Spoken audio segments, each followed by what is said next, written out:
날마다 하나님과 함께 하루를 시작하신 여러분에게 우리 주님의 인도하심이 늘 함께 하시기를 간절히 축복합니다. 오늘 사순절 33번째 날 함께 보실 하나님의 말씀은 누가복음 19장 1절부터 10절 말씀입니다. 신약 성경 누가복음 19장 1절부터 10절 말씀. 예수께서 여리고로 들어가 지나가시더라. 삭개오라 이름하는 자가 있으니 세리장이요 또한 부자라. 그가 예수께서 어떠한 사람인가 하여 보고자 하되 키가 작고 사람이 많아 할 수 없어 앞으로 달려가서 보기 위하여 돌무화과 나무에 올라가니 이는 예수께서 그리로 지나가시게 되밀으라. 예수께서 그곳에 이르사 쳐다보시고 이르시되 삭개오야 속히 내려오라. 내가 오늘 내 집에 유하여야 하겠다 하시니 급히 내려와 즐거워하며 영접하거늘 뭇사람이 보고 수군거려 이르되 저가 죄인의 집에 유하러 들어갔도다 하더라. 삭개오가 서서 주께 여짜오되 주여 보시옵소서 내 소유의 절반을 가난한 자들에게 주겠사오며 만일 누구의 것을 속여 빼앗은 일이 있으면 내 갑절이나 갚겠나이다. 예수께서 이르시되 오늘 구원이 이 집에 이르렀으니 이 사람도 아브라함의 자손임이로다. 인자가 온 것은 잃어버린 자를 찾아 구원하려 함이니라. 아멘. 사순절 33번째 날입니다. 이제 얼마 있지 않으면 예수님께서 나귀를 타고 그렇게 예루살렘으로 올라가시는 일이 이제 내일, 모레, 이틀 뒤면 그렇게 진행되는 그러한 일정들이 있습니다. 그러는 중에 예루살렘을 가려면 바로 여리고를 지나갈 수밖에 없습니다. 왜냐하면 여리고에서 예루살렘은 바로 해발 750에서 850m 정도의 높이에 위치하고 있고요.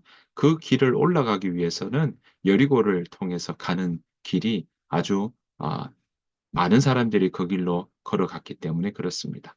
자, 오늘 그 여리고를 지나가는데 바로 삭개오라고 하는 사람을 예수님이 만나시게 됩니다. 삭개오 하면 사실 성공한 당시에 어떻게 보면 부자다라고 이야기를 하고 있습니다. 어쩌면 이 세리장이요 부자다라고 하는 말을 통해서 그가 얼마나 치열한 그러한 경쟁 사회에서 경쟁을 뚫고 그리고 그 입장에 하나의 장이 되었으니까요. 그렇게 성공한 사람이라고 이야기할 수 있습니다. 물론 다른 사람이 보기에는 그 자체가 세리가 되는 것 자체가 성공이 아닐 수도 있습니다. 하지만 이스라엘이 로마 제국의 나라를 빼앗긴 상황에서도 큰 부를 축적한 이스라엘인임은 분명합니다. 자, 이 세관장 삭개오, 세리장이니까요. 그 직책의 감당 또 책임 또한 아마 아주 막중했을 것입니다. 당시 이스라엘에서는요, 이 세관의 업무를 보는 곳이 세 곳이 있다고 합니다. 자, 그 중에 한 곳의 책임자였던 것입니다. 셀이라고 부르는 세관 직원 중에서는 가장 높이 올라갔던 사람이라고 말씀드릴 수가 있습니다. 어떻게 보면 당대에 세리들 중에서는 세리가 직업이었던 사람 입장에서는 가장 성공한 케이스라고 그렇게 이야기를 했을 것입니다. 당시 세관 업무는 이랬습니다. 바로 어, 이- 이스라엘이요, 로마 제국에 속해 있으니까 이 중앙 정부에서는 팔레스타인 지역에 사는 누구는 얼마 이런 개인적으로 세금을 부여하는 것이 아니라 그 지역에서는 얼마만큼의 세금을 거둬라 이렇게 아, 지역별로 책정하는 그런 방식이었던 겁니다. 그러니까 세관장은 자신이 담고 있는 관할 지역에서 중앙정부로 얼마만큼의 세금을 보내면 되는지 그것을 알고 있었고, 그것을 위해서 지나가는 사람들에게 세금을 거두어서 바로 중앙정부로 보내었던 것이죠. 그런데 여기에 이 사이에 중앙정부에서 얼마나 요구했는지는 일반 백성들이 잘 모른다는 사실입니다. 그러니까 세리들은 알고 있어도 일반 백성들은 모르니까 바로 이 세리 또 세관장은요, 이 세금을 중앙정부로 보내는 돈보다 더 많이 이렇게 아, 거두어서 중앙정부로 보낸 금액 이후에 나머지 부분은요, 자기들이 착복하는 경우들이 많이 있었다라는 것입니다. 사람들이 그래서 그런 느낌이 들고 또 그렇게 자기들의 동족의 세금을 거두어서 이방인 로마 제국에 돈을 갖다 바친다. 그 역할을 하고 있는 세리가 사람들은 참 싫어했습니다. 그래서 이 죄인들이라고 하고 손가락질하고 그랬습니다. 게다가 이 세리를 오죽하면 누구처럼 대했냐면 당대에 있었던 창기, 창녀처럼 대했습니다. 그래서 성경은요, 세리와 창기, 세리와 창녀라고 이야기할 때가 많았습니다. 그만큼 손가락질 당하는 처지였습니다. 사람들은 그들을 죄인이라고 불렀습니다. 왜냐하면 이 사람들이 그렇게 남을 속여서 더 많이 거두어서 자기들의 이익을 거두고 그리고 중앙정부, 이방인 민족에게 도움을 주고 있다라고 생각하고 있으니까 바로 종교적으로도 그렇지만 사회적으로도 죄인이라고 생각을 했던 것입니다. 여러분, 큰 부자니까 지금의 입장에서 본다면 아유 뭐든 뭐 상관인가 돈 많으면 되지라고 생각할지 모르겠습니다. 하지만 이 당시 상황에 삭개오는요, 부자임에는 분명히 맞지만 사람들이 질타하는 자리, 또 사람들이 손가락질하는 자리, 사람들이 미워하는 그 자리에 장으로서 늘 살아가고 있었던 것입니다. 그러다 보니 한켠에 늘 정말 이것이 내가 이렇게 살아가는 것이 정말 내가 잘 살아가고 있는 것인가?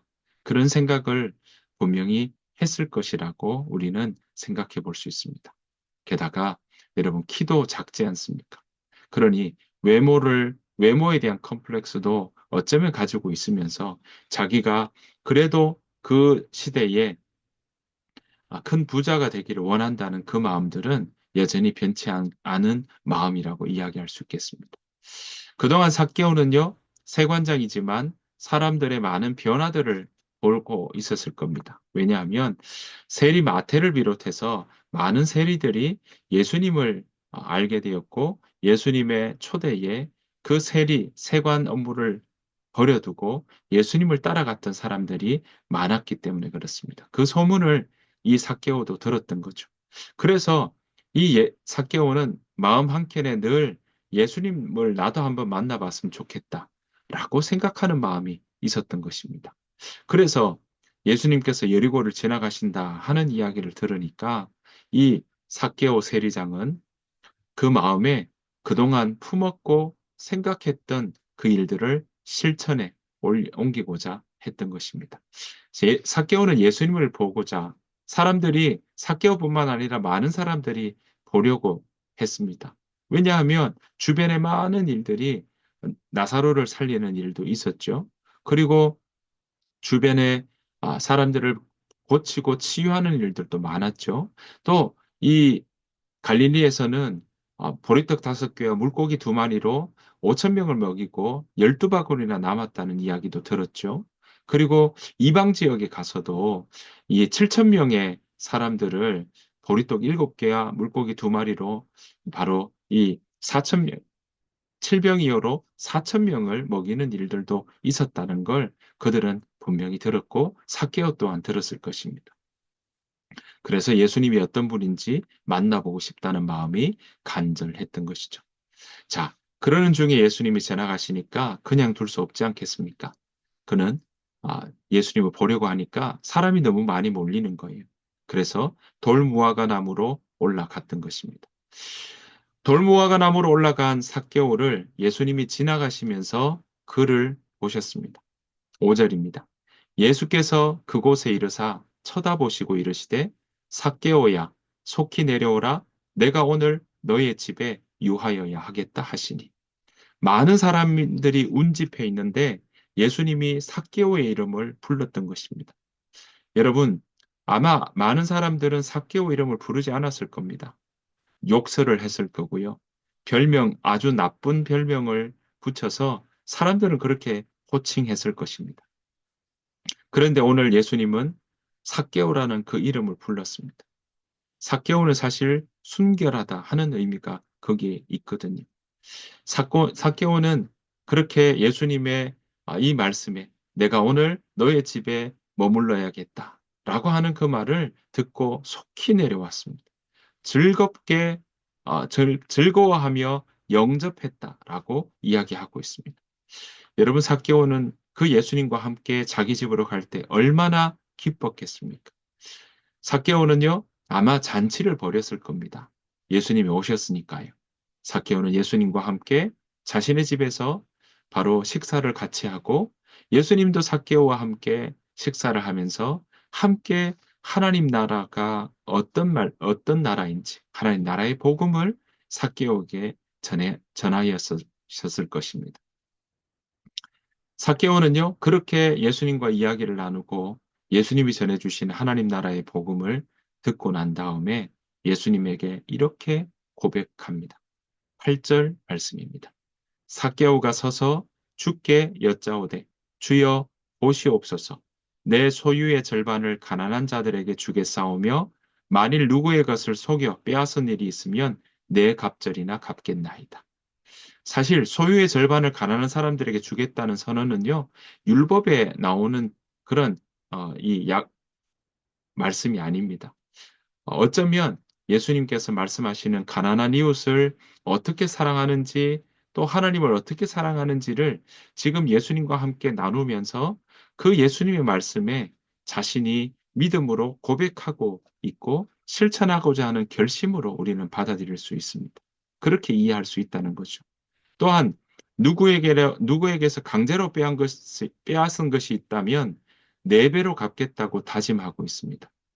여러분 원래 율법에서는요, 배상액 플러스 배상액의 20%를 주로 배상했던 일들인데 누군가의 손해를 입혔을 때 4배로 배상한다는 것은 배상률 중에는 아주 높은 거의 가장 높다고 이야기할 만큼 과중하게 배상하는 그 수치가 바로 4배였던 것입니다. 여러분 예수님과 함께 하루를 지내면서 지금 삭개오의 고백은 이렇게 다짐하고 그렇게 고백하고 있습니다. 왜 이렇게 바뀌었을까요? 그가 예수님과 함께 먹으며 예수님께서 말씀하신 그 말씀을 들었기 때문에 그렇습니다.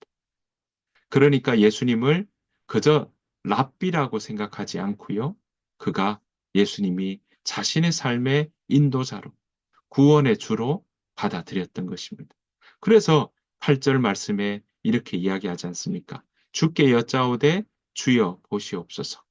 내 소유의 절반을 가난한 자들에게 주겠사오며 만일 누구의 것을 속여 빼앗은 일이 있으면 4배나 갚겠다. 이렇게 고백했던 것입니다. 그러니까 마음속에 예수님을 자신의 삶의 주인으로 자신의 삶의 인도자로 그렇게 여기고 있는 것입니다. 그러니까 이제 삭개오는요, 바로 자신의 삶에 지금까지 자신이 온전히 나아오던 삶 중에 주된 목표가 바로 돈이고 어쩌면 자신이 지금 이 권력이고 세리장으로서 서는 그 일들이 자신의 삶의 목표였다면 이제는 자기가 지금까지 가지고 있던 부자 그거 다 내려놓고 가난한 자들을 위해 그것을 내어 쓰고 또 하나님의 백성으로 다른 사람을 그렇게 강제로 속여 빼앗는 일 없이 그렇게 살아가겠다고 다짐하고 있는 것입니다. 그런 결심을 보여주고 있는 것이죠. 예수님을 만나고 나니까 그 삶의 방향이, 그 삶의 정체성이 바뀌고 있는 것입니다. 돈을 바라보는 시선이 달라졌던 것이죠. 돈을 바라보는 시선이 돈이 목적이 아니라, 돈이 인생의 목적이 아니라, 돈을 자기 살아가는 인생의 도구로 여기고 있는 것입니다. 사랑하는 성도 여러분, 예수님은 이런 잃어버린 자를 찾으러 오셨습니다. 예수님은 이러한 삭개오, 돈에 매여 사는 인생, 돈이 목적인 인생, 그 인생을 그저 스쳐 지나가듯이 외면하지 않으시고 찾아가셨고 삭개오야 내려와라. 내가 오늘 너의 집에 유하여야 되겠다 하시며 그와 함께 더불어 먹었고 그와 함께 말씀을 나누셨던 것입니다. 사랑하는 성도 여러분, 오늘 우리에게도 동일하게 예수님은 말씀하십니다. 돈을 목적으로 사는 인생이 되지 말라고 말입니다. 돈이 도구가 되어야지 목적이 된다면 그 사람의 정체성 또한 바뀌고 말 것입니다. 하지만 돈이 목적이 아니라 돈을 도구로 쓴다면 그 사람의 삶의 색깔과 삶의 결은 분명히 달라질 것입니다. 물론 우리가 살아가는 이 세상, 자본주의 사회에서 살아가는 이 세상은 돈을 가장 중요한 힘으로 또 돈을 목적으로 살아가야 된다고 부추기는 사회라고 말씀드릴 수 있습니다. 그래서 돈이 많으면 권력도 또 사람들이 인정하는 것 같고 그것이 힘처럼 보이는 그런 세상에 우리는 살아가고 있어서 돈을 도구로 사용한다. 또 돈을 그렇게 우리가 수단으로만 사용하지 목적으로 사용하지 않는다라는 것이 그렇게 쉬운 일은 분명히 아닐 것입니다. 그렇다고 여러분 돈을 멀리하는 것이 분명히 아닙니다. 분명히 우리는 이 땅에 그런, 그런 어려움 속에 있지만 돈의 힘에 때로는 그 힘이 얼마나 강력한지 매일 느끼고 있지만 이 속에서 여전히 우리에게 하나님은 말씀하십니다. 돈이 목적이 아니라 도구가 되어서 하나님의 백성답게 살아가라고 우리에게 말씀하시고 있는 것입니다. 그 일에 하나님이 도와주실 것입니다. 그 일에 하나님이 요청하고 계십니다. 내가 너의 집에 유할 것이라고 말입니다. 치열하게 우리는 분명히 돈을 멀리하지 않고 치열하게 돈에 대해서 배우고 돈을 알아가는 일들은 분명히 해야 될 것입니다. 하지만 그 속에서 우리와 함께 하시는 하나님, 그 하나님께서 우리의 일상 가운데 도우시고 인도하신다는 그 믿음 가지고 우리가 날마다 살아가기를 소원합니다. 날마다 하나님의 백성으로 살아가라는 예수님의 부르심에 우리가 응답하며 살아가기를 바랍니다. 한 번으로 응답하고 끝나는 것으로 부족합니다. 날마다 매일 하나님 나라의 자녀로 믿음으로 살아내는 저와 여러분들의 삶이 되시기를 간절히 축복합니다. 주님께서 가르쳐 준 기도로 마치겠습니다. 하늘에 계신 우리 아버지여, 이름이 거룩히 여김을 받으시오며 나라가 임하옵시오며 뜻이 하늘에서 이루어진 것 같이 땅에서도 이루어지이다. 오늘 우리에게 일용할 양식을 주시옵고 우리가 우리에게 죄 지은 자를 사해 준 것 같이 우리 죄를 사해 주시옵고 우리를 시험에 들게 하지 마시옵고 다만 악에서 구하시옵소서. 나라와 권세와 영광이 아버지께 영원히 있사옵나이다. 아멘. 오늘 주신 말씀 생각하시면서 내가 내 마음의 가장 그 중심에 무엇을 채우고 있고 어떤 목적으로 살아가고 있는지 다시 한번 우리가 돌이켜보고 살펴보는 오늘 하루가 되기를 원합니다. 또한 이 시간 함께 기도하시면서 하나님, 우리의 삶에 하나님이, 복음이 하나님을 따라가는 그 길이 우리의 삶의 목적이 되게 하여 주옵소서. 믿음으로 살아가게 하여 주옵소서. 하나님, 치열하게 돈에 대해서 배우고 알게 하시되 돈을 멀리하는 것이 아니라 그 돈을 정말 잘 도구로 다스리고 이용할 줄 아는 지혜를 달라고. 또한 돈이 없어서 또 부족하여서 하나님을 모른다고 하는 정말 그러한 삶이 아니라 우리가 그 돈을 잘 다스릴 줄 아는 우리의 삶이 되게 해달라고. 그렇게 함께 기도하며 나아가는 이 시간 되기를 원합니다. 우리 다 같이 함께 하나님 내 인생, 내 삶 가운데 오늘 하루 가운데 하나님께서 내 삶의 인도자 되어 주셔서 내가 오늘 하나님의 백성답게 하나님 나라의 자녀로 살겠다는 그 정체성을 잃어버리지 않도록 인도하여 주십시오. 그 마음으로 함께 기도하며 나가길 원합니다. 다 같이 기도하겠습니다.